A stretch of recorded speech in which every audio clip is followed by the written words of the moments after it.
Hey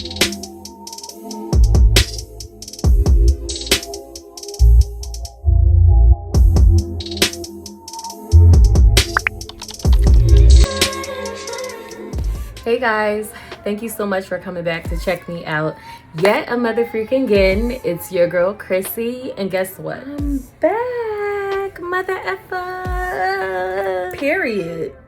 Okay, so in today's video, I will be doing something that I haven't done before. Maybe I threw a little jibs and jabs, but I decided to dedicate an entire video on my channel to this. I always talk about the perks of being celibate, and maybe I haven't really expressed it too much. Basically, behind my celibacy journey, if you don't know, I am going on 3 years celibate this year. This has been a journey.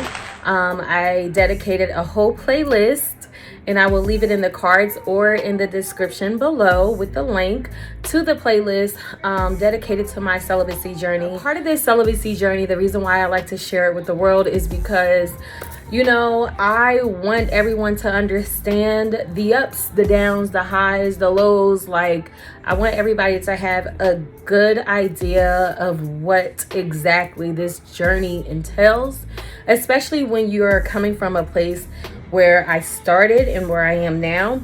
Just a quick debrief. When I started my celibacy journey, although I am a child of God, I decided not to dedicate this journey to God at that particular time because I have done it many times in the past, many years ago, and every time I failed and broke that promise to God that I was going to save myself to marriage, I convict myself, and I was filled with great condemnation, which we all know.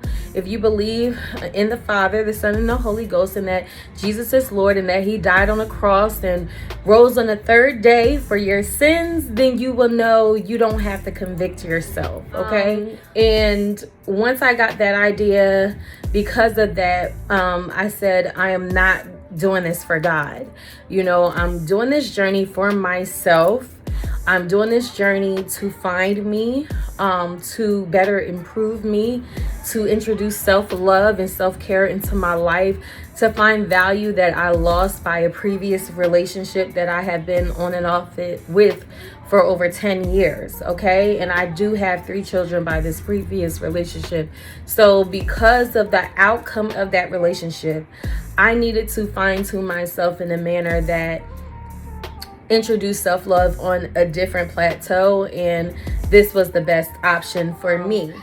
I don't want to get too deep into it. Like I said, I have a whole playlist dedicated to my celibacy journey, but in this particular video, I will talk about the disadvantages of being celibate, and we don't talk about that a lot. I mean, I guess if you come across somebody that's going to keep it G with you, you'll come across it, but I hadn't fully expressed what those disadvantages are. I did do a celibacy journey 101 where I did throw out some things, but now that I am going on 3 years celibate this year, yeah, it's different now, okay? And I just wanted to share with you guys where I am currently at and what I consider the disadvantages at this stage in my journey. So if you are interested, keep watching.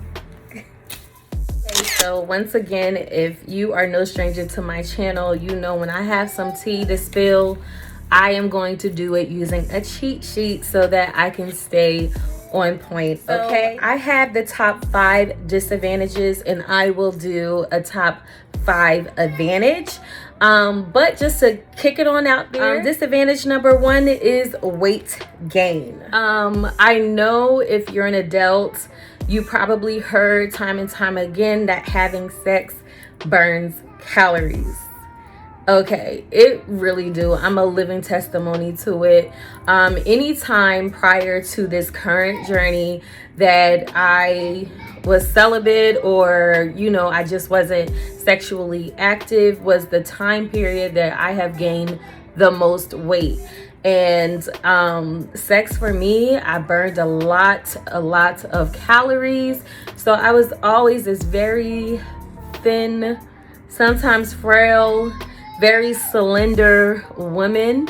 And now that I am going on 3 years celibate, I feel like every year I'm gaining even more weight than I did before.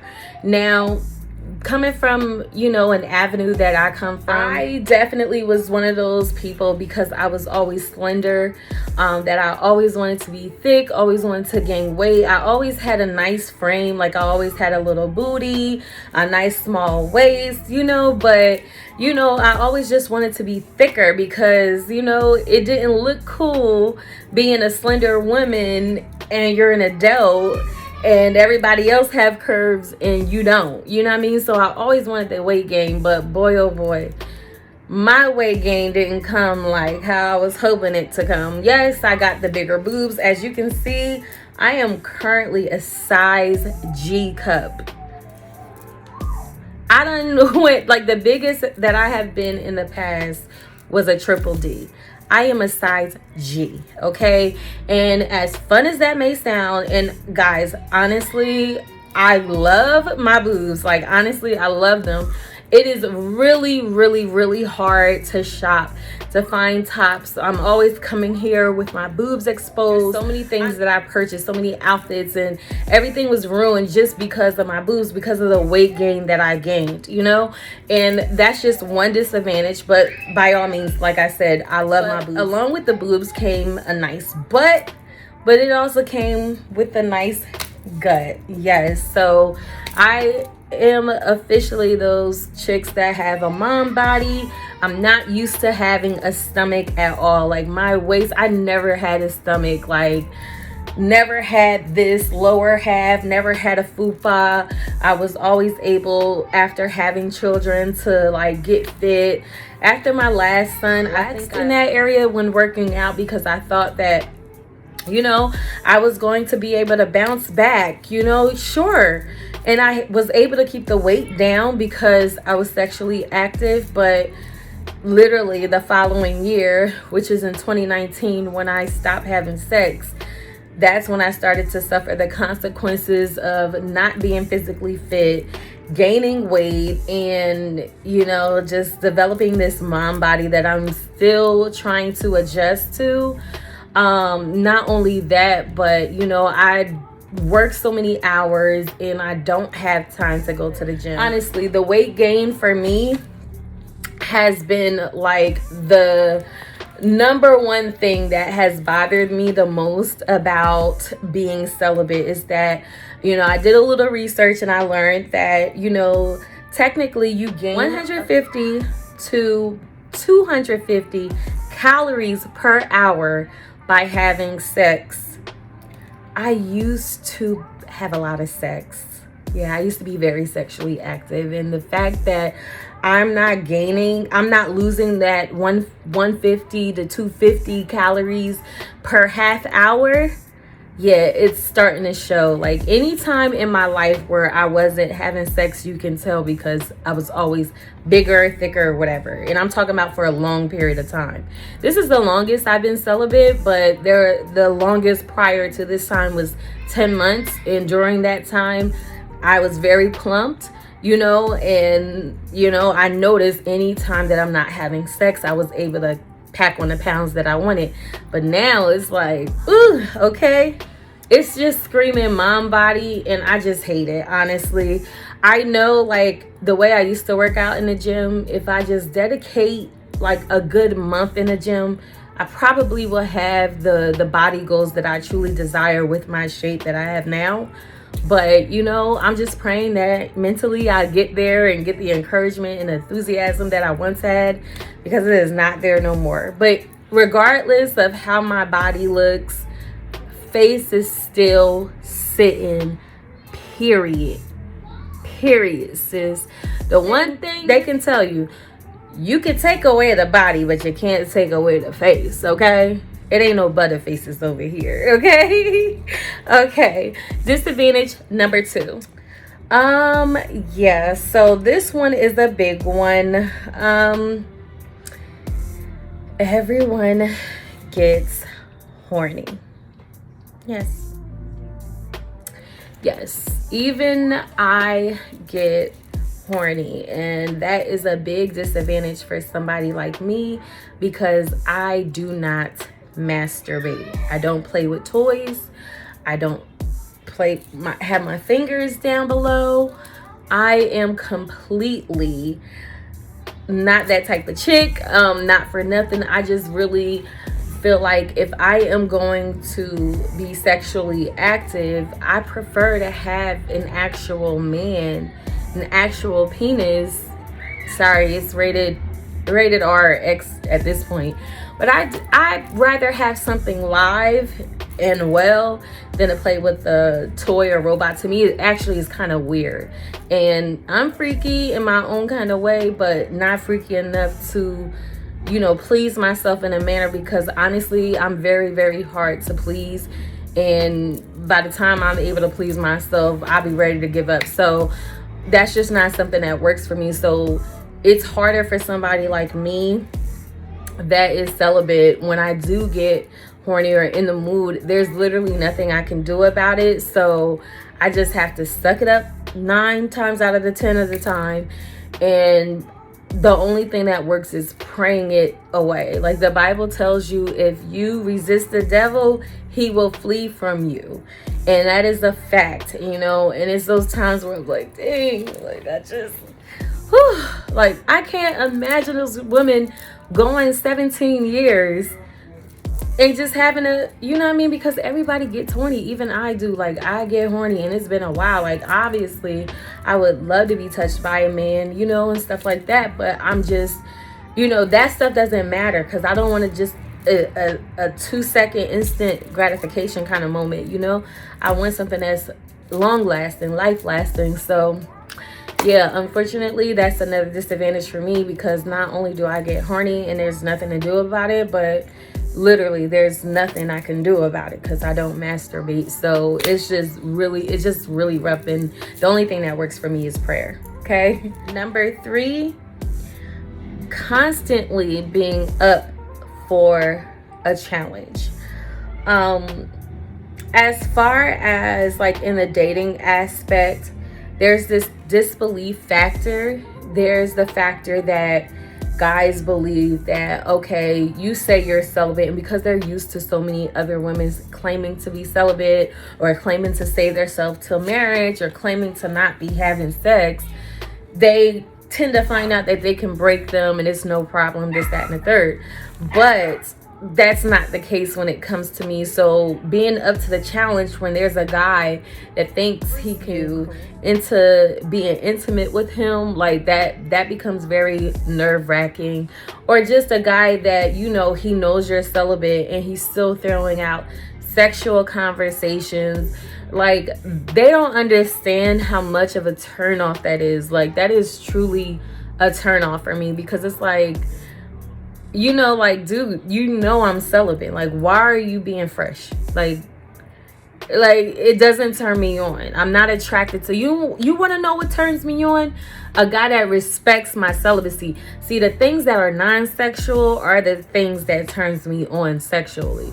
You know what I mean? And guys out here, they be trying too hard, be doing too much.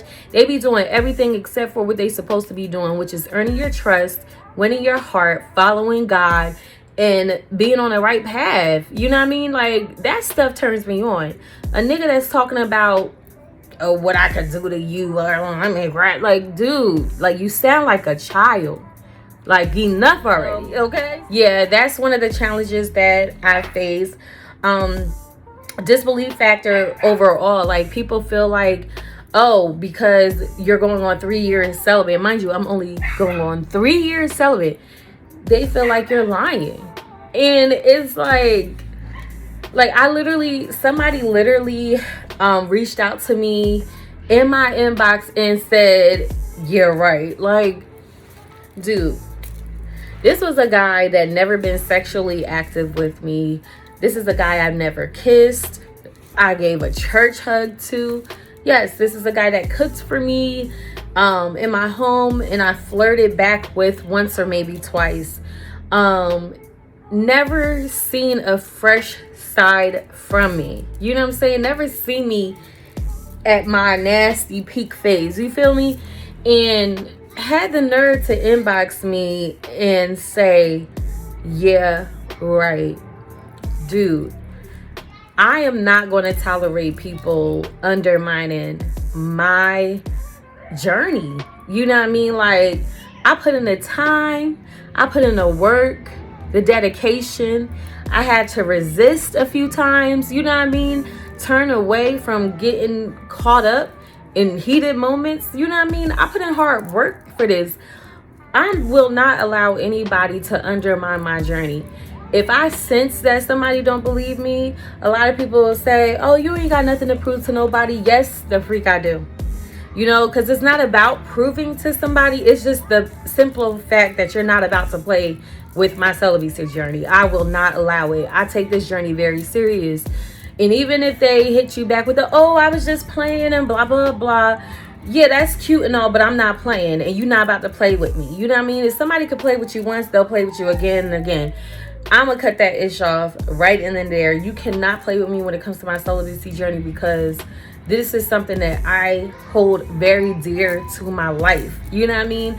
It is my well-being. It's to the point that I'd rather die celibate than lose myself to another man and God and die in vain. You know what I mean? Like, it's at that point. You know what I mean? So, no, I'm not going to let nobody play with me, but it is a disadvantage because you have so many people so sprung out on sex that they can't even fathom the thought of living a life sex-free, because they value sexual gratification over a deeper connection, over God's approval, and, you know, over doing what you're supposed to do to truly bond with somebody mentally. You know, they're so sexually driven that they can't even imagine life or a woman or their life without sex. And that disturbs me, because it's like, dang.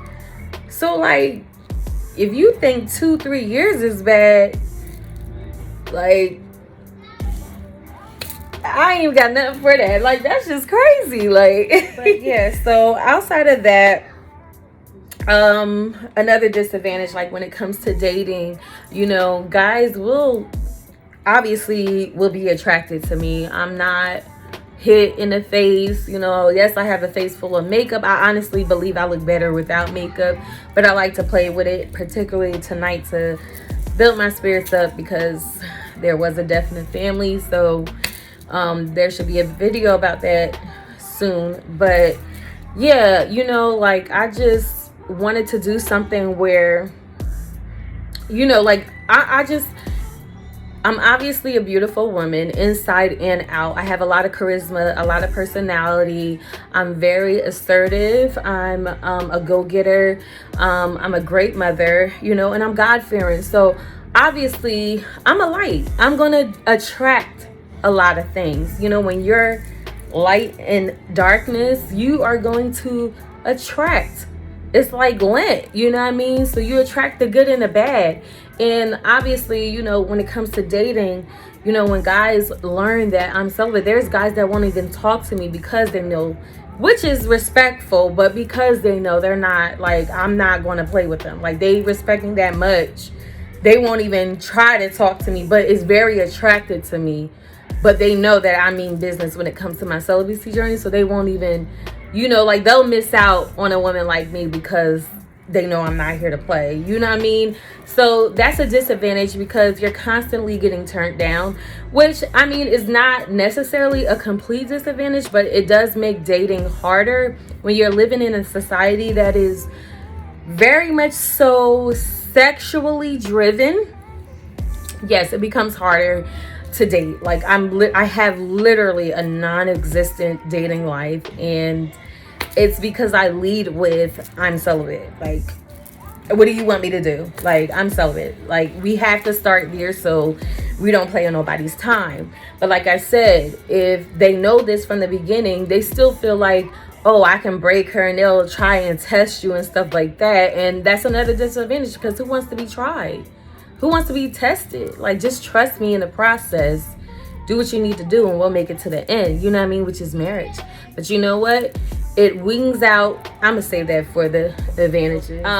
Also, another disadvantage is, you know, outside of people lacking self-discipline, so they don't believe you, there are females that are intimidated by you, that feel like, oh, you think you better than, or oh, you think you all that because you're not having sex, or because you're practicing celibacy. Like, literally, questions have been asked, statements have been made, like, oh, I thought you felt like you was better because you're not having sex. Like, that's wild to me.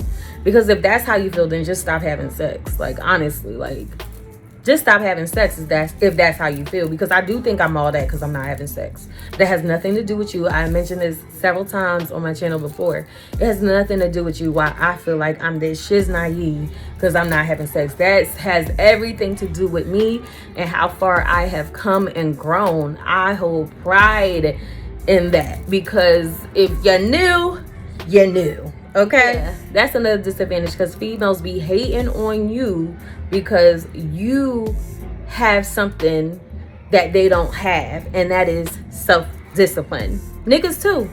And by niggas, I mean niggas. Number 4, the waiting period. Yes, so the waiting period by far is getting to me. Like, now that I'm going on 3 years celibate, you know, honestly, when I first started my celibacy journey, I honestly thought I was going to be in it for like 2 years and I would be dating by now and getting married or engaged. But that's not the case. And it became very clear to me that it's not going to happen anytime soon. And that, oh, it hurts my heart.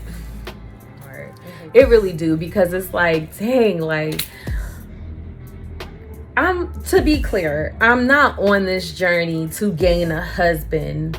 As a reward, I would love to have that. You know, I would love to have the husband that God has designed for me, as a reward in the end, you know. And I say all the time, if I have to die celibate, I will. But that doesn't mean I'm not human. It doesn't mean that I don't yearn for a significant other, especially when I've been seriously independent forever. You know what I mean? Like, I've been single all my life. I've never been married. You know what I mean? And what I desire at this point in my life, I'm now turning 34 in April. Aries. Turning 34 in April. And, you know, it's not about anybody's time, anybody's biological clock, because obviously I'm not having any more kids. It's just really about wanting to have someone just by your side. You know, obviously I'm going to yearn for that, but because of the stipulations of, you know, my boundaries and the things that, the goals that I set for myself, it means that I'm going to be single for longer than I hoped and expected, because I'm not going to break it by the grace of God. And it's just really kind of unfortunate, because it's like, I hope I don't die alone and celibate. You know, I want to be able to connect with a man who would be my husband someday. But, you know, from the chair that I'm sitting in, which is this chair right here, that may not be until, could it be another 2 years? Could it be 17 years? Like I mentioned in the past, like I was part of the celibacy group, and a chick said she was 17 years celibate. And it just kind of still sticks with me today, because it's just like, honestly, like I kind of like low-key feel like that's going to be me. Because, you know, my youngest child is 3. He just turned 3. And I can see, you know, me remaining single until my kids are good and grown and they're going about their own lives, before I'm like really capable or able to date again, you know? So that kind of scares me, but I'm just hoping that if that's the case, these years fly by. Advantage number 5, top disadvantage number 5, feelings of being inadequate, along with, the datings, period. I feel like whenever I do get into a committed relationship, I have a fear that I will be inadequate. Like, is it like riding a bike? Am I going to lose my freakiness? Am I going to be so shy? Or is he going to be able to bring out the freak in me? If it's 17 years from now that I've been celibate, would I have anything to offer him sexually? Like, I feel like I'll be like, oh my God. And not only that, now that I gained this weight, I've never been this big and had sex. You know what I mean? There was a situation that happened a couple of years ago with a guy kissing, and he started like touching on me. And this is like when I first started gaining weight. Like, and I had like I probably got like 3 rolls now, fat backs.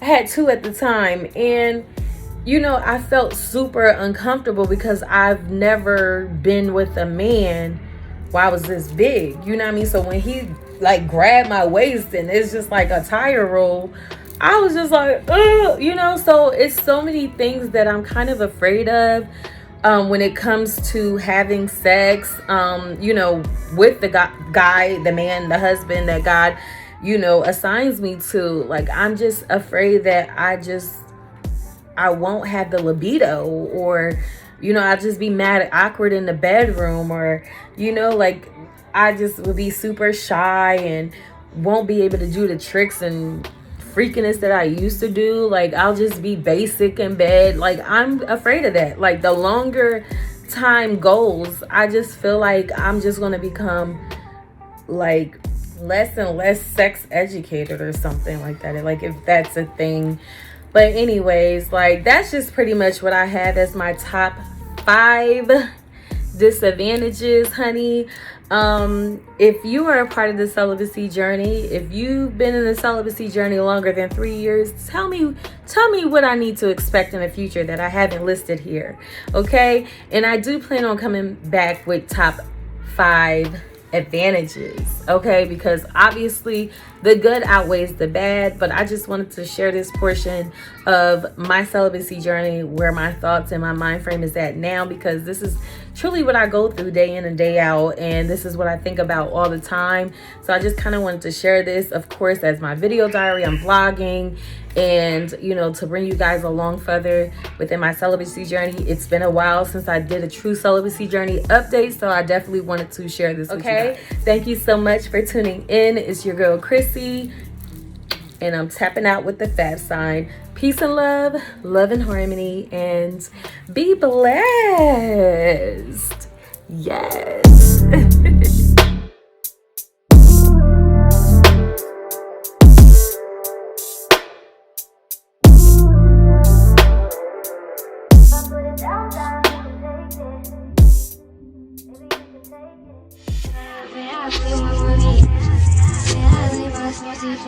I